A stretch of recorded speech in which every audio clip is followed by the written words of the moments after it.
오늘 공동의 말씀 갈라디아서 1장 10절 말씀을 가지고 우리가 하나님 앞에서 함께 은혜 받은 말씀의 제목은 믿음, 세 번째 제목으로 함께 은혜를 나누겠습니다. 여러분, 믿음에는 가짜 믿음이 있고 진짜 믿음이 있습니다. 저는 확신하건대 여러분은 우리 나무교회 모든 식구는 가짜 믿음이 아니라 진짜 믿음이고 진짜 진품인 줄 믿습니다. 여러분, 가짜 믿음이라는 게 뭐냐 보면은 성경을 지식적으로만 인정하는 믿음입니다. 성도들 가운데는요, 성경을 단순히 역사책 정도로만 생각하는 사람들이 더러 있습니다. 즉, 성경의 기록을 이스라엘 백성들의 역사 정도로만 이해한다는 말입니다. 그런가 하면 성경에 언급된 하나님의 역사와 또 그리스도의 사역, 또 성령님의 활동을 그대로 인정하면서도 그것을 지식적으로만 인정할 뿐 자기 신앙으로 고백하거나 믿음으로 받아들이지 않는 자들도 참 의외로 많습니다. 말하자면 성경의 내용은 모두 인정하는데 그것은 지식적으로 인정하고 자기 신앙 행위로 고백하거나 믿지는 않는다는 것입니다. 여러분, 자유진영과 공산진영 간의 갈등이 있었을 때에 영국에서 엘리자베스 여왕이 폴란드를 방문하게 되었습니다. 그런 그 일정 가운데 폴란드 외무차관의 안내를 받아서 폴란드의 수도인 바르샤바에 있는 교회들을 돌아보게 되었습니다. 근데 이 외무차관이 그 성당에 들어갈 때마다 아주 정중히 기도드리는 모습을 엘리자베스 여왕이 보게 됩니다. 그래서 이 엘리자베스 생각이, 야, 저 외무차관은 참 믿음이 대단한 사람인가 보다 생각해서 그 외무차관에게 이렇게 묻습니다. 당신은 크리스찬입니까? 이렇게 물었어요. 그러자 이 차관은 멋쩍어 하면서 이렇게 대답합니다. 예, 저는 성경 말씀이 사실이라고 생각합니다. 그러나 교회에는 나가지 않습니다. 즉, 지식적으로는 하나님을 인정하지만 그 지식을 따라 행동하지는 않는다는 겁니다. 우리는 이런 믿음을 가리켜 소위 역사적 믿음, historical faith라. 근데 이것은 말이 믿음이지 진정한 믿음이 아니라는 겁니다. 불신앙 신앙입니다. 왜냐하면 믿음은 머리로만 믿는 것이 아니라 뜨거운 가슴으로 믿고 고백하는 것이기 때문에 믿습니다. 아멘. 야고보는 말하기를 이런 지식적 믿음과 곧 성경을 역사적으로만 인정하는 자들에 대해서 마귀도 믿음을 가지고 있다고 말합니다. 하나님께 대한 믿음을 마귀도 갖고 있다고 합니다. 성경 야고보서 2장 19절 말씀에 보면 내가 하나님을 한 분이신 줄 믿느냐? 잘하는도다. 귀신들도 믿고 떠느니라. 믿음에서요, 정작 중요한 것은 성경의 진리나 지식을 알 뿐만 아니라 깨닫고 그것을 지식으로 믿는 것이 진정한 믿음입니다. 단순히 머리로만 믿고 머리로 아는 믿음은 분별력이 없습니다.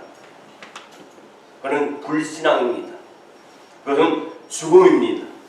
결국 불신앙과 다를 바 없고 순정 없는 것이 죽은 믿음인 것처럼 그 믿음은 옳은 믿음이 아닙니다. 여러분, 지난 3주 동안에 믿음에 대해서 우리가 함께 말씀을 나눴습니다. 믿음은 처음에 뭐라 그랬습니까? 믿음은 지피지기다. 그리고 믿음은 거룩한 부담감이다. 세 번째로 믿음은 약속 보응과 같다. 네 번째로 믿음은 기다림이다. 여러분, 그 다음 다섯 번째로 믿음은 자기 성장과 자기 확장이다. 여러분, 사도 바울은 가는 곳마다 많은 사람을 만나게 됩니다. 그런데 그 많은 사람을 만나는 가운데 이 사도 바울을 환영하는 사람들이 있는가 반면에 사도 바울을 박해하고 제거하려고 하는 사람들이 많았습니다. 근데 바울은 두 가지의 선택의 가능성을 놓고 자신이 사람들을 기쁘게 하려 하는지 아니면 하나님을 기쁘게 하려고 하는지 자기 자신에게 항상 자문했습니다. 여러분, 바울은 믿음은 선택이고 그 선택은 올바른 선택이어야 한다고 오늘 본문에 우리에게 말씀을 하고 있어요. 여러분, 하나님께서 인간에게 주신 자유의지는 선택에 의한 자유의지입니다. 하나님은 선악과를 먹지 말라는 하나님의 명령을 선택할 수도 있고 선악과를 먹고 하나님과 같이 대라하는 사탄의 유혹을 선택할 수도 있었습니다. 이 두 가지 선택 과정에서 하와는 두 번째 선택을 했습니다. 그 결과로 어떡합니까? 남편마저 잘못된 선택을 할 수 있도록 끌어들였고 인간의 원인은 곧 잘못된 선택이었고 그 결과는 에덴 동산에서 이들이 쫓겨나게 되고 종국에는 죽음을 맛보아야 했습니다. 여러분, 우리 앞에는 항상 두 가지가 선택이 놓여 있습니다. 하나는 공동묘지로 끝나는 죽음의 길과 하나는 영원한 하나님의 나라로 이어지는 생명의 길입니다. 많은 사람들에게 저와 여러분은 생명을 인도하는 영원한 하나님의 나라로 하늘을 부르셨기에 복중에 복을 받은 줄 믿습니다. 요한복음 14장 6절 말씀에 보게 되면 예수께서 이르시되 내가 곧 길이요 진리요 생명이니 나로 말미암지 않고는 아버지께로 올 자가 없느니라 했습니다. 여러분, 예수 그리스도 안에서 생명을 얻는 그리스도인들은 바울처럼 무엇을 하든 생명이신 주님의 말씀을 주님의 뜻을 선택하지 않을 수 없습니다. 이런 관점에서 예수님의 제자 중에 가룟 유다는 참으로 이 세상에서 가장 어리석은 제자입니다. 그는 예수님의 부르심을 받고 3년 6개월 동안 예수님과 동행하면서 예수님의 직계 제자가 되었습니다. 인류 역사상 그와 같은 특별한 은총을 받은 사람은 12제자밖에 없습니다. 만약 그가 다른 11명의 제자들처럼요 예수 그리스도의 안에서 생명을 선택했더라면 그는 영원한 생명의 길이 위해서 영원한 생명의 사도로 영원히 살아있을 것입니다.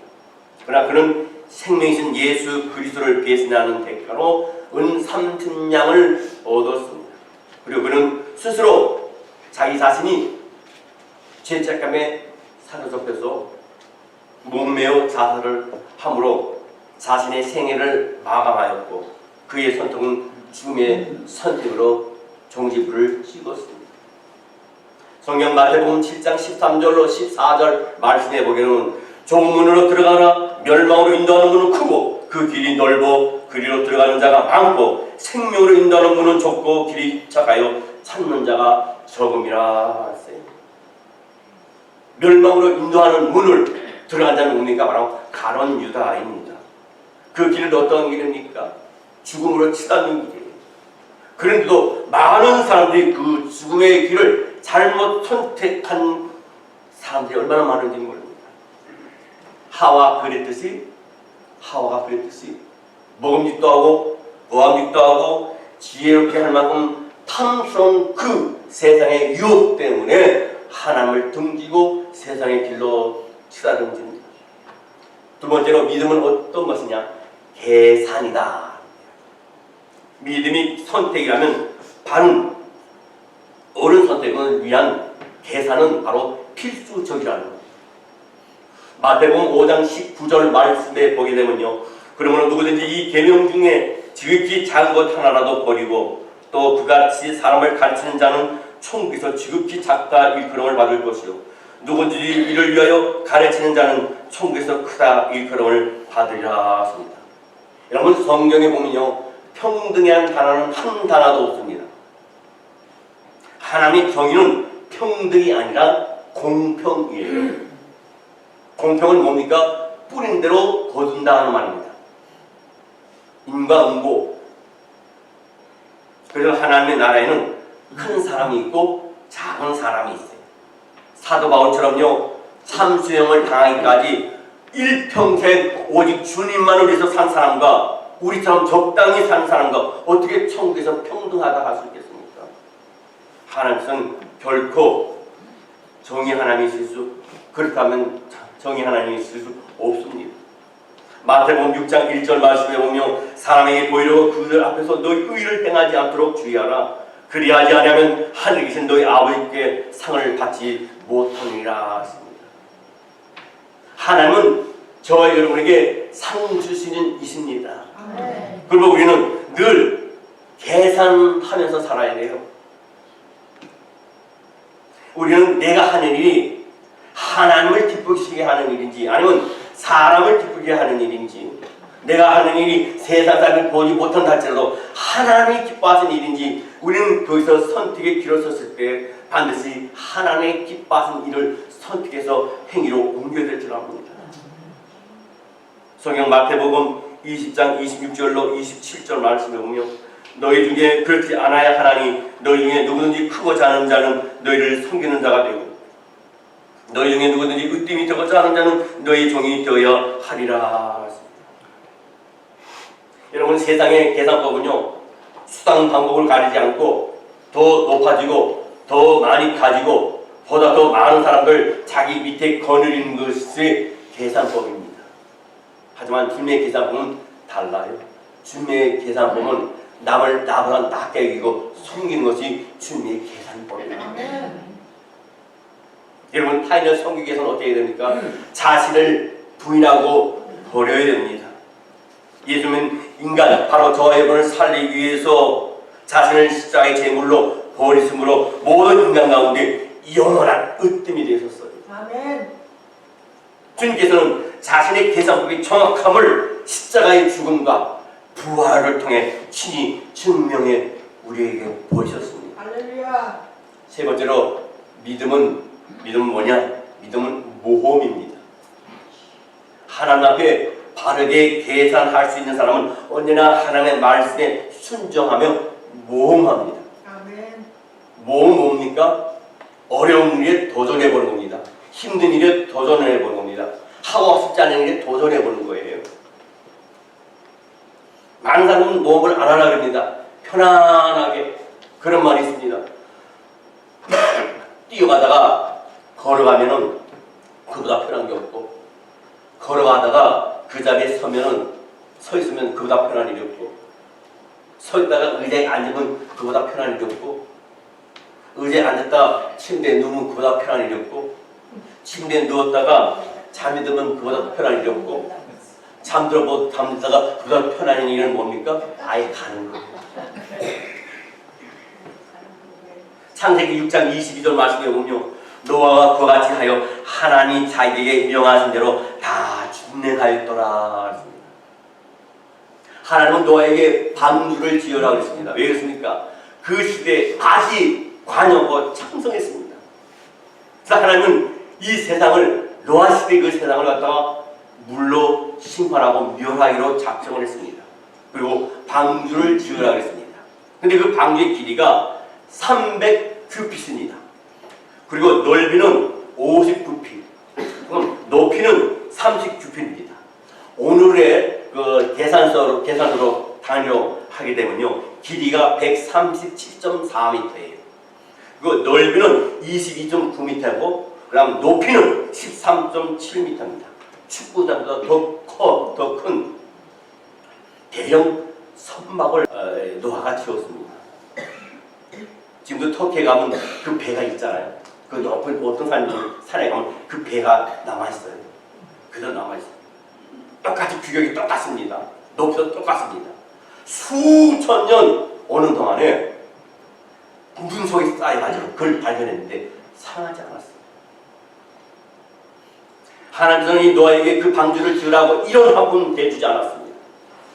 그리고 필요한 일꾼들을 그들에게 몰아주지 않았습니다. 하나님께서는 단지 명령만 하셨어요. 그런데 노아는 순종했습니다.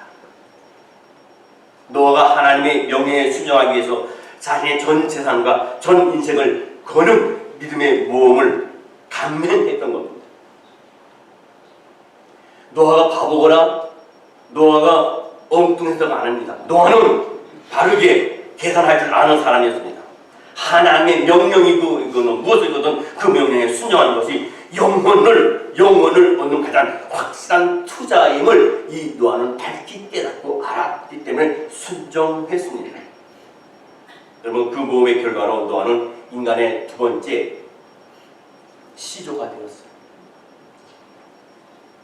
여러분, 일확천금을 노리는 그런 몸을 위해서 뛰어드는 사람들은요, 대개 폐가 망신하게 됩니다. 그러나 하나님의 명예에 순종하기 위한 믿음의 모험을 하나님께서 그 결과를 책임져 주십니다. 인생을 살다 보면 때로는 끝이 보이지 않는 캄캄한 터널을 지날 때도 있습니다.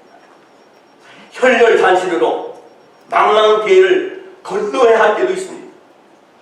그러나 여러분, 두려워하지 마시기 바랍니다. 염려하지 마시기 바랍니다. 그 상황 속에서도 하나님의 뜻에 순종하기 위해 믿음의 모험을 감행하시기 바랍니다. 그러면 하나님께서 반드시 그 결과를 책임져 주실 줄 믿습니다. 여러분, 하나님의 뜻을 순종하기 위해서 우리 자신을 던지는 믿음의 모험에 나서지 않는 사람은요, 하나님께서 우리에게 이미 주신 잠재력과 은사를 제대로 확인할 수 없어요.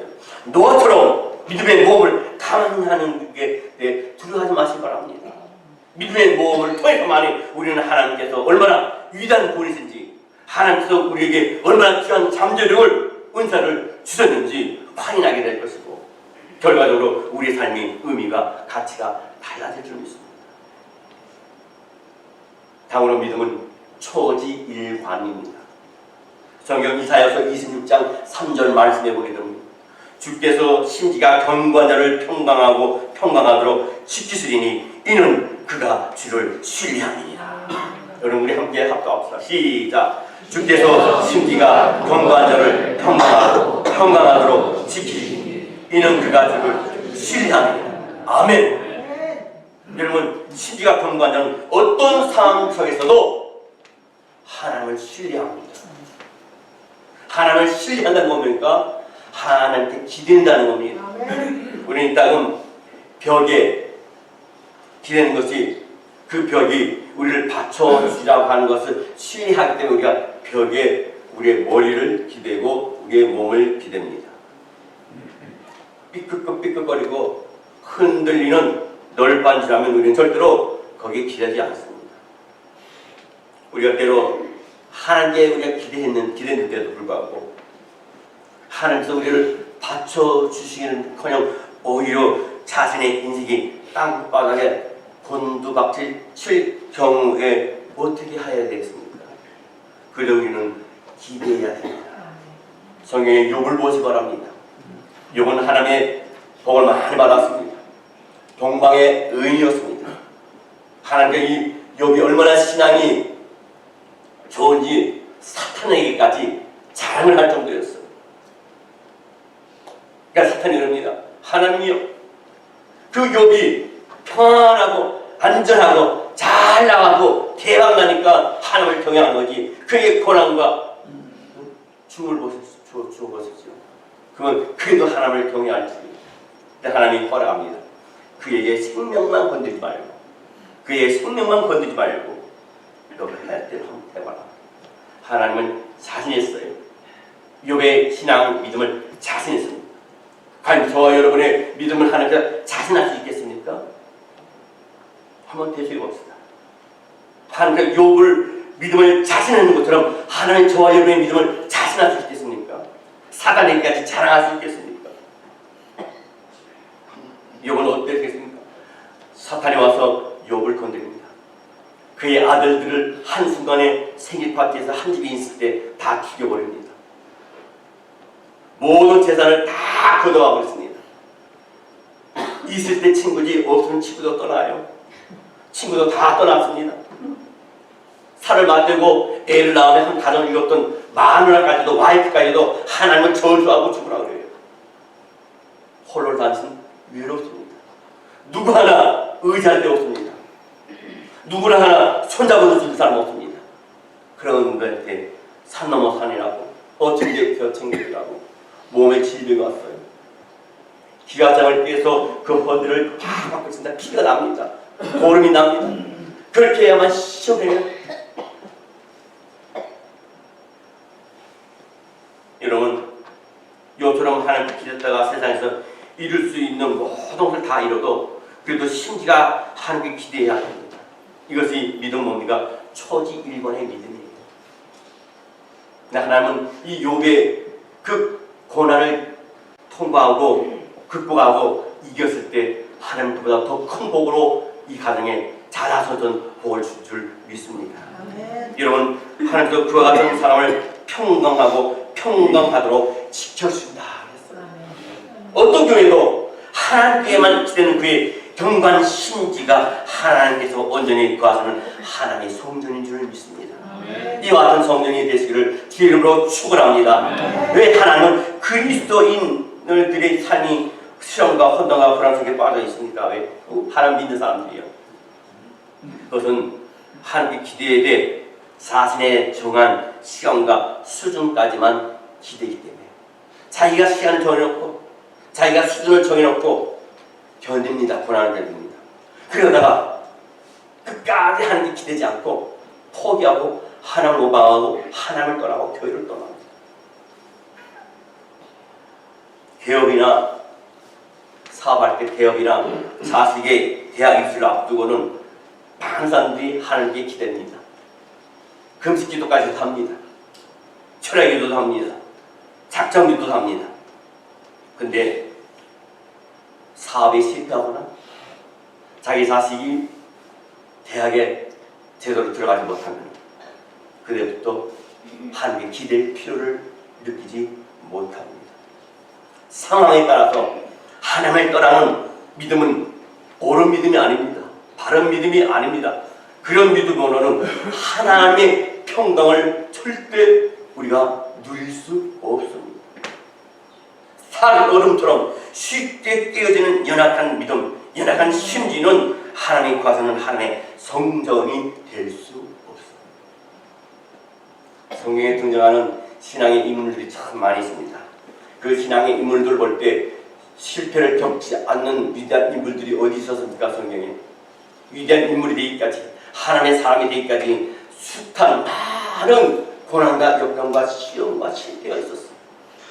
그럼에도 불구하고 그들은 포기하지 않았고 하나님을 원망하지 않고 끝까지 하나님께 기대했을 때 하나님께 그들을 높여서 신원해 주실 줄 믿습니다. 아멘.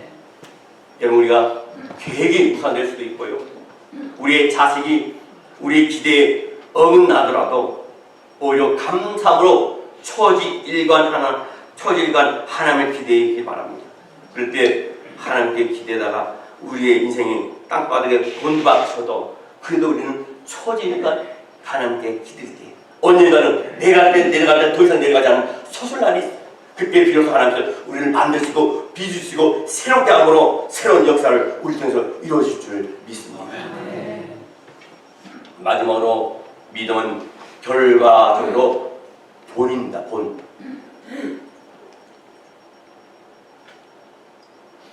우리 인간은요, 자신이 원하든 자신이 원하지 않든 사람들에게 교사가 됩니다. 그 말은 뭡니까? 사람들이 나를 보고 보게 된다는 겁니다. 그대로 또 그대로 따라 할 수도 있다는 겁니다. 차이가 있다면요, 모든 사람이 본받고 싶어하는 진면 교사가 있는 반면에 그 누구도 본받고 싶지 않는 반면 교사가 있다는 거예요. 이 세상에는요, 죽어도 자기 부모만은, 자기 아버지 어머니만은 본받지 않기로 사는 사람이 있습니다. 그런 사람들이 의외로 많습니다. 일평생을 살고도 자기 자식에게 받아도 반면교사로 생을 마감한다면 그보다 더 슬픈 인생이 있겠습니까? 오직 주님만 본받아 사는 사람만, 모든 사람이 닮기 원하는 전 진면 교사 믿음이 본인이 될 줄 믿습니다. 성경 고린도전서 11장 1절 말씀에 보게 됩니다. 내가 그리스도를 본받는 자가 되는 것 같이 너희는 나를 본받는 자가 되라 하십니다. 이 말씀은 바울의 증언입니다. 이 증언의 진리를 파악하지 못하면 이 바울을 오해할 수 있습니다. 아, 저 사람은 교만한 자다. 하나님을 본받고 예수를 본받는 게 아니라 어떻게 자기를 본받으라 하나, 그게 교만하다고 얘기 들을 수 있습니다. 그러나 이 바울의 증언은 내가 예수 그리스도를 내 삶의 본으로 삼아 살았더니 나도 모르게 사람들이 나를 본받으라 하더라. 그러므로 여러분들도 나처럼 예수 그리스도를 본받는 삶을 살라는 말씀입니다.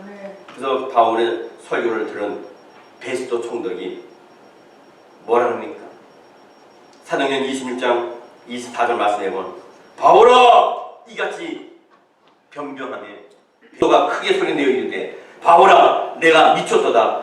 내 많은 학문이 너를 미치게 한다 하니 그랬습니다. 이 베스도 총독이 바울아 내가 미쳤도다. 너의 학문이 너를 미치겠다 합니다. 이렇게 판정을 내렸을 때도 바울은 베스도 총독에게 뭐라 합니까? 사도행전 26장 25절 이렇게 말합니다. 바울이 이르되 베스도 각하여 내가 미친 것이 아니요 참되고 온전한 말을 하나이다.